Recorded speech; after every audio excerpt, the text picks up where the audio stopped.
Agad na tumugon ng iba't ibang ahensya ng pamahalaan sa mga pangunahing pangailangan ng mga biktima ng double earthquake sa Davao Oriental.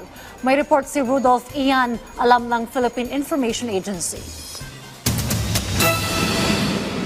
Iba't ibang ahensya ng gobyerno ang nakatuon ngayon sa mga bayan ng Davao Oriental bilang pagtugon sa pinsala na tinamo ng lugar matapos ang pagyanig ng malakas na lindol. Alinsunod din ito sa utos ni Pangulong Ferdinand Bongbong Marcos Jr. na paigtingin ang pagtugon sa mga nasalanta at naapektuhan ng magnitude 7.6 na lindol na tumama malapit sa baybayin ng Manay, Davao Oriental.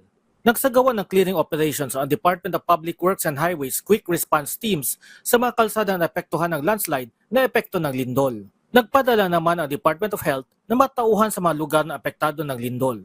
Nagsagawa sila ng karampatang aruga sa mga biktima at nagbigay ng mga kinakailangan na health services sa komunidad. Ang Department of Information, Communications and Technology Regional Office ay naglagay ng mga free wifi at charging facilities sa mga apektadong bayan. Nagbigay naman ng ready-to-eat food boxes at naglagay ng family tents ang Department of Social Welfare and Development.